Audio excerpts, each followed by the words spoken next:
What's going on, guys? Testing out my new Link Filmmaker wireless lav kit.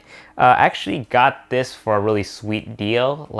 Amazon warehouse was running like an extra 20% off, so I was able to get a open box used item for almost like $100 off. Like the new one is like $3.99, and I was able to get it with a discount for $2.97. So not a bad deal. Like, I've been really wanting like a wireless lav system for like ever now, but of course the Sennheiser is like way out of my pocket. That's just like ridiculously expensive. And then I saw the Rode Filmmaker lav kit or whatever it's called, and a lot of YouTubers praised it, but still $400 for one single unit was still a little too expensive for me. I always have relied on my Zoom and my A7s EX503 mic and then sync it in post later. So this should help me speed up my workflow a lot more, since I tend to shoot these solo videos all by myself a lot of times. So might as well in this video I want to include the excitement of the 70-200G Master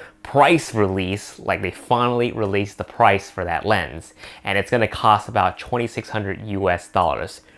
Whew!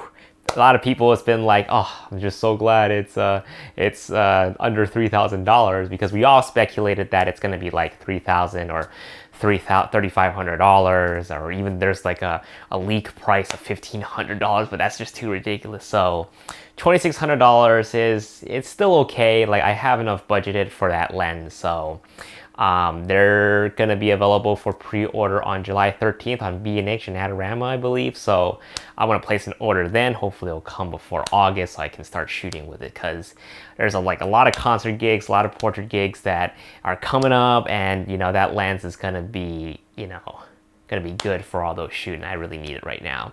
What's also announced is the 50mm 1.4 Zeiss lens.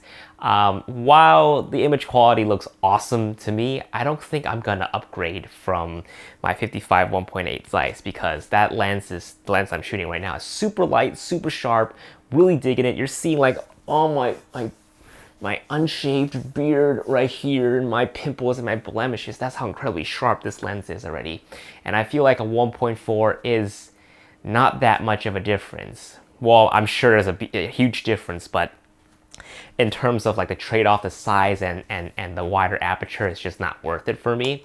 Like, I'm imagining it to be like this size, like the 50 to look like the 35 1.4. And honestly, this is super heavy. Like, I've been like recently thinking about selling this and going for the 35mm 2.8. It's like much smaller, and I'd rather have that as like a travel lens, a general all-around shooting lens, because I hardly shoot at a 1.4 on this lens anyway. So I don't know. I love this lens. I love it a lot, but I just couldn't find a way to justify keeping it. I mean, I hardly shoot at 1.4. At most, I shoot like 2.8 or 4, because everything's just, far. So it doesn't matter if I'm shooting 1.4 or not, but we'll see. That's pretty much it. I'm super excited to pre-order for the 70-200, and I'll keep you guys updated on that. Right now, I'm trying to finish up the A7R II review. This is like taking forever, and I just want to get this done right away. So I'm gonna try to put it up by Wednesday. So I'll talk to you guys soon.